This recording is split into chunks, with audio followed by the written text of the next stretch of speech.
Okay, so today, Happy New Year, 1st of January 2023. In fact, we can celebrate the 199th year of the sex segregation of prisons, not only in the United Kingdom, but across the whole of the then British Empire, which we might not think much of now, but the fact of it meant that the 1823 Jails Act came into force on the 1st of January 1823. The work of Elizabeth Fry, and this image of her is from the £5 note, which most people in the UK, most adults will recognise, which gave us that it isn't traditional.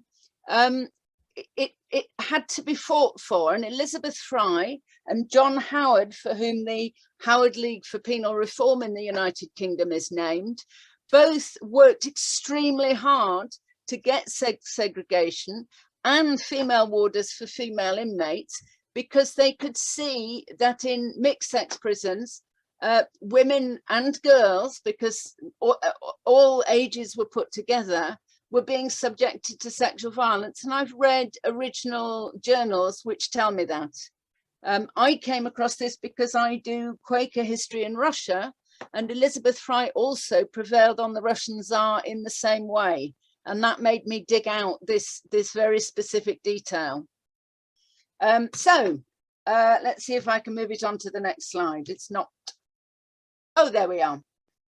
There we are. That's my kind of title. The basis of our conversation today is we're going to be talking about statistics in the UK, and I believe specifically England and Wales. Correct? Yes, the important thing we have what could be described as a federal system, but it's not really federal, and it's historical, all sorts of things. But you have England and Wales as one jurisdiction for historical political reasons.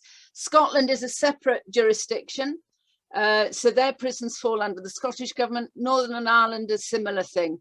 Who knows why? The population of England and Wales, by coincidence, is 88% of the United Kingdom.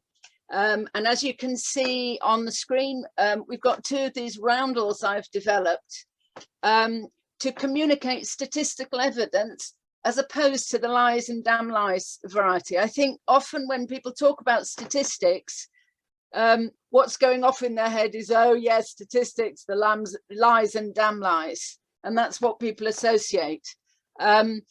If you look closely at these roundels, you will see at the bottom the crest of the British government. And on the purple one, the stats, the 88% stats comes from the UK ONS, and the 90% stats. And sorry, just for people outside the UK, the ONS stands for I beg your pardon, yes. The ONS is the Office for National Statistics. So this is the National Statistical Institute. Yes. So these are the strongest statistics they can possibly be. Yeah. So I'm in Canada, so the equivalent would be Statistics Canada. Yes. And in the United States, we've got the Federal Bureau of Statistics. And it's interesting, both the UK and the US don't feel they need to put their name in front of it. So that's a funny feature of a larger nation, shall we say. But as we are both aware, we now have the stats for Canada, United States, New Zealand and Ireland. And on the right-hand side are the statistics for sexual offenders. As it says, 99% of sexual offenders from 2000 to 2021.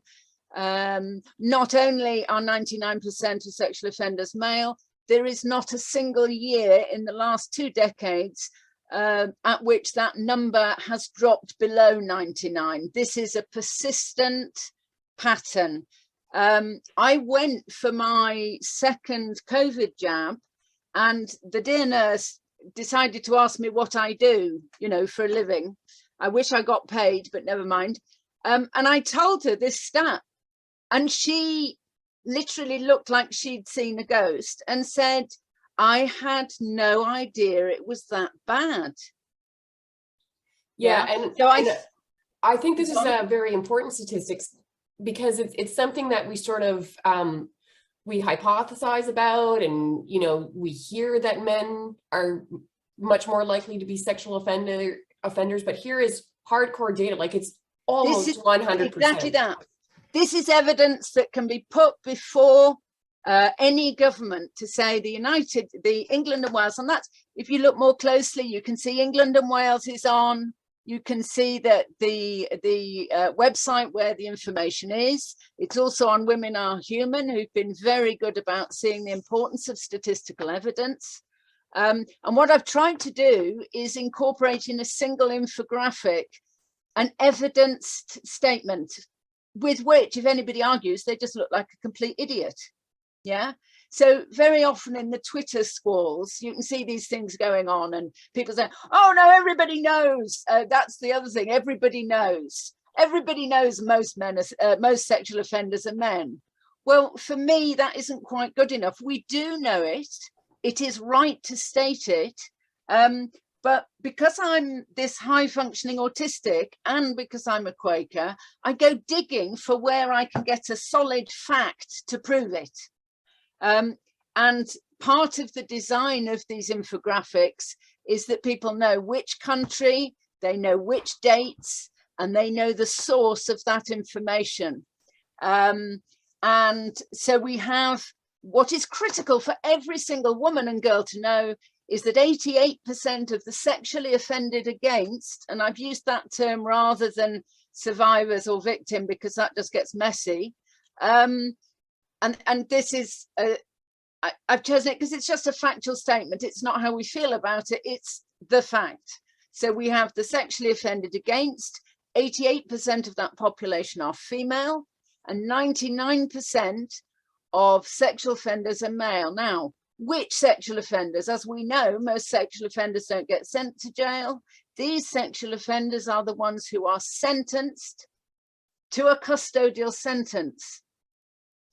So that means the judge says, we found you guilty and we're sending you to jail for this minimalistic length of time compared to the gravity of your crime. On the other hand, what that does is it means that every single one of those sexual offenders has been found guilty in a court in England and Wales, or Wales. They've been found guilty and they have been sentenced to prison. And I'm conscious that in Canada and the States, the use of English is a little bit different, but I think we'll come on to that shortly. These are sexual offenders who are sentenced to custodial sentences and have been found guilty to the legal test of beyond all reasonable doubt. So finally, the dreadful state of affairs in regard to women comes into its own because there is no doubt about these statistics. And the statistics I look are of those offenders who are sentenced, not anybody else. And I compare male, female and transgender. Now, I asked you to remind me of something at the beginning of that sequence. Well, you've touched on it already. It's some of the different statements that you've gotten them to correct in yes, reports. okay, so recently I was doing the 2020 statistics, which have been available since the 25th of November, and I'm like a dog with a bone. I dig around until I know what it means. It must mean something. And I've gone and done something hopeless at the bottom, LGBt MBE. Now that MBE, okay, maybe gongs aren't so important, but what I got the gong for was for LGBT language and definitions that I helped the FCO, the Foreign and Commonwealth Office, and British ambassadors to get right. And I was already using the right language in 2007. I am using the same language as I used in 2007. I have used my Quaker heritage to help LGBT in Eastern Europe, you know, because if people are suffering, you need to go and help them. And I don't tend to do extreme things. Yeah. And I work with civil servants.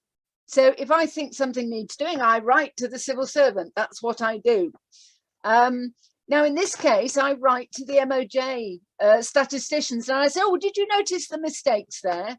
Could you tell me what this sentence means? I go through with a fine tooth comb, and I did it last year, again in the Christmas holidays, because what else would you do? She says laughingly.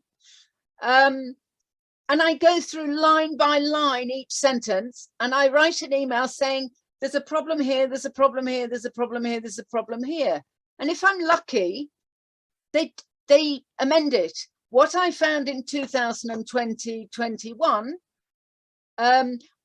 is that a number of recommendations I made last year have been implemented. That's really a lot. So the main one was, I don't have the roundel of it yet, but that 96% in the first paragraph, 96% of the prison population are male. Unbelievably, they hadn't included the fact that the prison population is overwhelmingly male, that 96 to 99% of all violence is male violence. Yeah. And we don't have those statistics, and women and girls need those statistics. At the same time, we have our ministers of justice and prime minister telling us they're serious about rape. But in fact, these statistics, the 88 and the 99%, are buried in MOJ Excel spreadsheets where I would suggest most lawyers can't access them. Yeah. I do not say against lawyers. I have deepest respect and affection for a number of lawyers, but most of them didn't do A-level maths. And the bigger that the Excel spreadsheets, and I eat spreadsheets for breakfast. I love numbers. You know, that's my fun. But most people don't. And with the best will in the world, most lawyers do not have A-level, that's 18 years old, mathematics. I have A-level maths and I have university maths. And so these things are really obvious to me. I can crunch an Excel spreadsheet for breakfast. But if you can't crunch an Excel spreadsheet for breakfast, you are relying on statistics that the newspapers report. And most journalists, again, come from the humanities side, and they're looking for easy headlines. Yeah.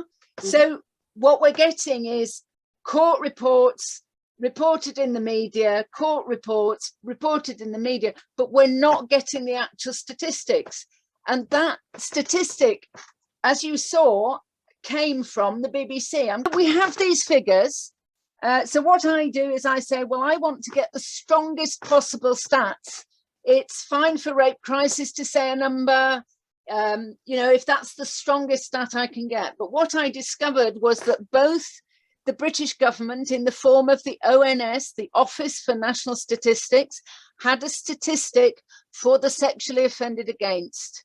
88% of those sexually offended against are female. That is supported, and I'm using language in a very specific way, as I would use it in a court if anybody called me to give evidence. That is supported by a very similar statistic from the European Union, which is about 90%. On the right-hand side, 2000 to 2021, I have personally gone to look at all of those records, and that's what they say. I haven't looked at anything before that. So I can't say one way or the other, and I don't, but it will probably reflect the same. Now, here's what's interesting. Let's just say we've got a flash in the pan with the United Kingdom. Yeah? Mm-hmm. Yeah, let's just say there is some bizarre thing going on, and it's only British men who are raping in quantity, and actually in the rest of the world, female people are sexually offending. Let's just, and in a statistical way, what we do is we create a hypothesis and then we go and test it. I'm not saying that. I'm just saying, let's make a hypothesis that this is a flash in the pan. Let's go and see the rest of the world. Oh, I'm still not advancing it properly. Oh, so the first place I went to was the Republic of Ireland. 99% of sexual offenders are male. I can tell you that Northern Ireland is the same. 99% of sexual offenders in the United States are male, 2011 to 2018. We have a reference. We know what the date is. We know what the jurisdiction is. Canada, we hope you like our treatment of the Canadian stats. That's 14 years. Now, yes, we can all jump up and down and saying, oh, the statistics are becoming distorted. Yes, they are. But if we get a handle on the previous years, we can see if there's a change. And then we can explain the change. So it's very good to notice that, yes, the statistics can get distorted, but that belies the fact that actually we still have access to the historical data. And if we have access to the historical data, it's that classic saying, information is power. Information is power. And you and I both have the Canadian stats. And we now have this graphic that you in Canada can start using to start making that point. And I'm here to tell you that the numbers of transgender are not going to swing the percentages anytime soon. Yeah. But that's no excuse for inaccurate statistics. Yeah. So it's not a statistical excuse to say, oh, it's so small it doesn't matter. That's not an excuse. Yeah. And we shouldn't accept that, no matter what the mathematical effect is. We should be getting the correct mathematical facts. And if you say that to a statistician, but they get groomed into believing that's, you know, it's transphobic to collect accurate data, that's nonsense. So the other thing I've got, actually, I could bring it up, is I've got huge lollipops that can be taken on demonstrations. So bloody great signs with these statistics that anybody could take to a demo. And I am happy to let people have them, you know, online, and they can take them to their local printer. They're printer ready in PDFs, or they will be.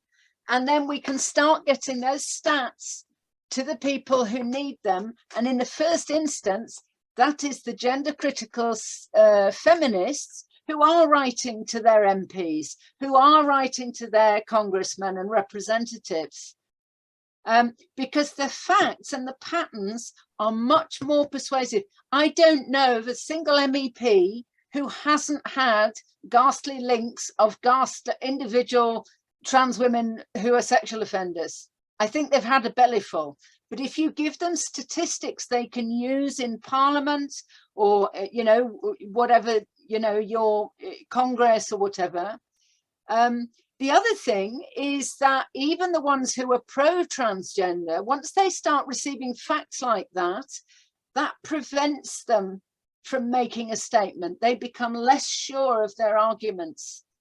So don't say, oh, well, I've got a completely hopeless MP. Just say, I'm going to keep feeding them the facts. Yeah. But if you send actual evidence with actual sources, I know that, number one, politicians work with that because they don't want to be proven idiots, and bureaucrats definitely do, as we can see from the changes I have got the Ministry of Justice to make. And no, I'm not making ideological arguments. I'm saying, let's be effective quicker. And let's use the 12 months we've got left to us from now, the 1st of January 2022, in this year, this bicentenary year of the 1823 Jails Act. Let's use the 365 days we've got left to bring back sex segregation of prisons. Hear, hear.